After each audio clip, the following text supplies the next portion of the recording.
Hello everyone, welcome back to the channel. आज की इस वीडियो में हम करने वाले हैं क्लास सेवेंथ के सिक्स चैप्टर की लास्ट एक्सरसाइज 6.5, जिसका आज हम करेंगे क्वेश्चन नंबर 7 एंड 8, जो कि इस एक्सरसाइज का लास्ट क्वेश्चन है। इनफैक्ट इस चैप्टर के लास्ट दोनों क्वेश्चंस है। सो इस वीडियो को एंड तक ज़रूर देखिएगा और अगर आपको पसंद आए तो लाइक, शेयर एंड सब्सक्राइब करना मत भूलिएगा। The triangle and its property, class 7th, exercise 6.5. Question number 7. Find the perimeter of the rectangle whose length is 40 centimeter and its diagonal is 41 centimeter. So ये है हमारा एक रेक्टेंगल जिसकी length है 40 centimetre और डायगनल है 41 सेंटीमीटर। हमें इसका पेरीमीटर निकालना है। सो पेरीमीटर होता क्या है? पेरीमीटर का मतलब होता है बाउंड्री, जो पूरी उसकी बाउंड्री है वो कितनी है, वो पेरीमीटर कहलाता है। सो अब हमें क्या करना है, जब हमें बाउंड्री निकालनी है यानी कि लेंथ विड्थ इसका सम निकालना है, तो उसके लिए हमारे पास विड्थ होना भी ज़रूरी है। अब हमारे पास ये लेंथ है 40 सेंटीमीटर। सो क्योंकि रेक्टेंगल की ये प्रॉपर्टी होती है कि उसकी जो आमने सामने वाली साइड्स होती हैं वो इक्वल होती है, यानी कि ये लेंथ है 40 सेंटीमीटर है तो ये भी 40 सेंटीमीटर होगा। सो ये इसके इक्वल होगा। सो ये विड्थ है तो इसकी जो मेजरमेंट होगी वही इसकी मेजरमेंट भी होगी। सो अभी हमारे पास ना तो इसकी मेजरमेंट है ना इसकी मेजरमेंट है। अब अगर हमें पेरीमीटर निकालना है तो उसके लिए हमें सबसे पहले क्या करना पड़ेगा, सबसे पहले हमें विड्थ की मेजरमेंट निकालनी पड़ेगी। सो अब हम क्या करेंगे, क्योंकि ये रेक्टेंगल है, सो रेक्टेंगल की प्रॉपर्टी के अकॉर्डिंग ये यहाँ पर 90 डिग्री एंगल बनाएगा। सो अगर ये 90 डिग्री एंगल यहाँ पे बनाएगा तो अगर हम यहाँ ध्यान से देखें तो ये ABD हमारा एक राइट एंगल ट्राइंगल बन रहा है। सो अगर ये राइट एंगल ट्राइंगल बन रहा है, सो राइट एंगल की प्रॉपर्टी हमें क्या कहती है? पाइथागोरस प्रॉपर्टी होती है राइट एंगल ट्राइंगल पर। सो राइट एंगल ट्राइंगल पर अगर पाइथागोरस प्रॉपर्टी होती है तो इस पर हम कैसे लगाएंगे पाइथागोरस प्रॉपर्टी? ये वाला जो एंगल, ये वाली जो साइड है, ये हमारी साइड है हाइपोटेन्यूज, क्योंकि ये हमारी 90 डिग्री के सामने बढ़ रही है।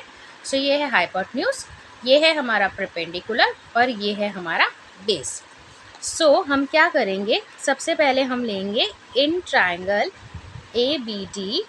ये हमारा ABD ट्राइंगल है जिसमें हमें हमारा hypotenuse square is equal to perpendicular square plus base square रखना है as per the Pythagoras property. So hypotenuse जो है वो हमारा है BD, जिसकी मेजरमेंट है 41 का square is equal to perpendicular हमारे पास नहीं है, सो ये एज इट इज़ रहेगा। बेस है हमारे पास 40, सो इसका स्क्वायर। सो इसका अब हम स्क्वायर करेंगे तो हमारे पास आएगा 1681। हम रफ में चेक कर सकते हैं कि कितना आ रहा है। इज इक्वल टू परपेंडिकुलर का स्क्वायर प्लस 40 का स्क्वायर होगा 1600। अब हमारा जो ये 1600 है यहाँ पे प्लस में है, इधर उठ के आएगा तो माइनस हो जाएगा। सो 1681 हम पहले लिखेंगे, फिर हम 1600 लिखेंगे, इज इक्वल टू परपेंडिकुलर का स्क्वायर। अब हम इसे माइनस करेंगे तो ये 81 आ जाएगा। ये हो गया परपेंडिकुलर स्क्वायर। इसका स्क्वायर अगर हमें यहाँ हटाना है तो यहाँ पे अंडर रूट लगाना पड़ेगा। सो 81 अंडर रूट में और यहाँ P। सो अब ये अगर हम स्क्वायर रूट निकालते हैं इसका तो ये 9 आ जाएगा, जो कि ये सेंटीमीटर मेजर में है तो हम यहाँ 9 सेंटीमीटर लिखेंगे। सो ये P जो है वो हमारा AD है। सो AD अगर हमारा 9 सेंटीमीटर निकल आया है, सो इसका मतलब ये हुआ BC जो है वो भी हमारा 9 सेंटीमीटर होगा। सो अब हमें अगर ये मेजरमेंट मिल गई है तो अब हमें क्या करना है, अब हमें सिर्फ पेरीमीटर निकालना है। सो अब हम क्या करेंगे, perimeter is equal to AB plus BC plus CD plus DA। So AB है 40, BC है 9, CD है 40 एंड AD है 9। सो हम इसको ऐड कर लेंगे तो हमारे पास क्या आएगा, 40 प्लस 40 80, 80 प्लस 18 98 सेंटीमीटर। सो हमारा पेरीमीटर आ गया 98 centimetre.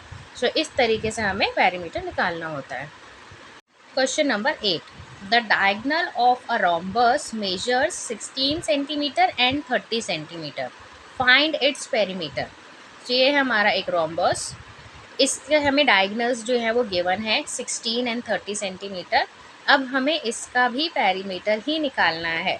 So as per rhombus की प्रॉपर्टी, जो रोम्बस है उसकी चारों साइड की मेजरमेंट जो है वो इक्वल होती है, सबसे पहली प्रॉपर्टी ये। दूसरी, इसके जो डायगनल्स की मेजरमेंट होती है वो जो है डिफरेंट होती है, लेकिन ये जो डायगनल है ना वो यहाँ पर डायरेक्टली परपेंडिकुलर बाइसेक्ट करते हैं। सो इसका मतलब ये हुआ, जब यहाँ पर परपेंडिकुलर बनेगा तो ये जो डायगनल जहाँ पे भी कट करेंगे, जहाँ पे बाइसेक्ट करेंगे ना, ये यहाँ पर बनाएंगे 90 डिग्री एंगल। सो वो जहाँ जहाँ पर भी बाइसेक्ट कर रहा है, जैसे एक यहाँ बाइसेक्ट किया हुआ है, एक यहाँ बाइसेक्ट किया है तो यहाँ पे भी 90 डिग्री बनेगा, एक यहाँ बाइसेक्ट किया है यहाँ भी 90 डिग्री बनेगा, यहाँ बाइसेक्ट किया है यहाँ भी 90 डिग्री बनेगा। सो अब हमें क्या करना है, हमें तो यहाँ पे किसी की भी मेजरमेंट गिवन नहीं है साइड्स में से, सिर्फ डायगनल की मेजरमेंट हमें गिवन है। सो डायगनल की मेजरमेंट अगर हमें गिवन है, हम सबसे पहले इसको कोई नाम दे देते हैं ABCD। अब ABCD में से यहाँ पे हमारे पास कोई मेजरमेंट नहीं है, ये सेंटर पॉइंट को हम O दे देते हैं। सो अगर ये सेंटर पॉइंट O है, हमारे पास यहाँ पे AC की और BD की मेजरमेंट है जो कि गिवन है। सो अगर मान लेते हैं AC is equal to 16 centimetre है, BD is equal to 30 centimetre है, ये गिवन है, मतलब वैसे हमने लेट नहीं किया है, बट हमें ये नहीं पता था कि कौन सा वाला डायगनल 16 है और कौन सा 30 है, इसीलिए हमने AC को 16 दे दिया, BD को 30 दे दिया। सो अब AC और BD तो हमारे पास है, लेकिन इस पूरे की हमारे पास मेजरमेंट का कोई यूज़ नहीं हो पाएगा, तो हम क्या करेंगे, हम एक ये छोटा वाला ट्राइंगल जो है वो यहाँ से ले लेते हैं, बिकॉज अभी हमने क्या पता किया कि ये यहाँ पर 90 डिग्री एंगल बना रहा है। सो अगर ये 90 डिग्री एंगल बना रहा है, इसका मतलब क्या हुआ, ये राइट एंगल ट्राइंगल है, और अगर ये राइट एंगल ट्राइंगल है, सो राइट एंगल ट्राइंगल होने की वजह से हम यहाँ पे पाइथागोरस प्रॉपर्टी लगा सकते हैं। सो लेकिन अगर मुझे यहाँ पाइथागोरस प्रॉपर्टी लगानी है इस ट्राइंगल पे, इन ट्राइंगल AOB, सो उसके लिए मेरे पास ये या ये इनमें से कोई मेजरमेंट तो अवेलेबल होनी चाहिए ना। सो हम क्या करेंगे, हमें ये पता है कि AC की मेजरमेंट कितनी है, AC है हमारा 16।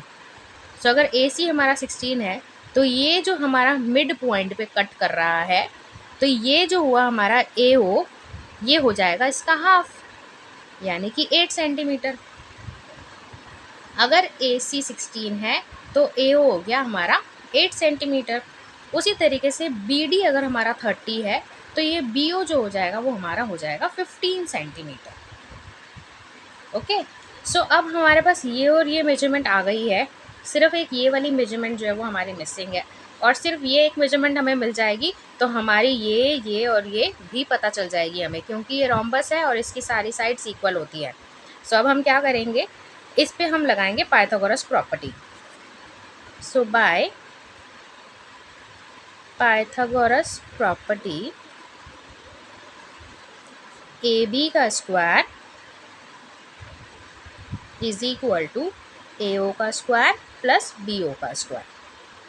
अब मैंने AB का स्क्वायर को ही हाइपोटेन्यूज क्यों माना है, बिकॉज हमें ये पता है जहाँ पे 90 डिग्री एंगल बनता है उसी के सामने वाला जो साइड होती है वही हमारी हाइपोटेन्यूज होती है।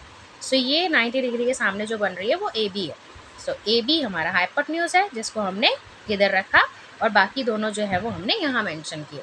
सो AB का मेजरमेंट हमारे पास नहीं है, जो वो तो हमें निकालना ही है। सो AB का square is equal to AO है 8 का स्क्वायर, BO है 15, सो ये 15 का स्क्वायर। सो ये AB का स्क्वायर अगेन, ये हो गया 8 का स्क्वायर 64, ये हो गया 15 का स्क्वायर 225। AB का स्क्वायर इज इक्वल टू, इसे प्लस कर देंगे हम तो ये हो जाएगा हमारा 289।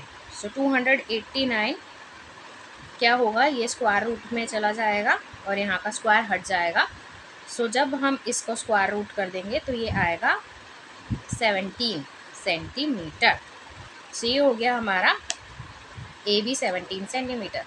सो अगर AB 17 सेंटीमीटर है तो BC भी 17 सेंटीमीटर होगा, CD भी 17 सेंटीमीटर होगा और AD भी 17 सेंटीमीटर होगा, क्योंकि ये रोम्बस है और रोम्बस की सारी साइड्स इक्वल होती हैं। सो अब हमें निकालना है perimeter. So perimeter is equal to AB plus BC plus CD plus DA, यानी कि 17 प्लस 17 प्लस 17 प्लस 17। तो ये क्या हो गया, 7, 14, 21, 28, 2, 3, 4, 5, 6, 68 सेंटीमीटर। तो ये आ गया इसका पेरीमीटर।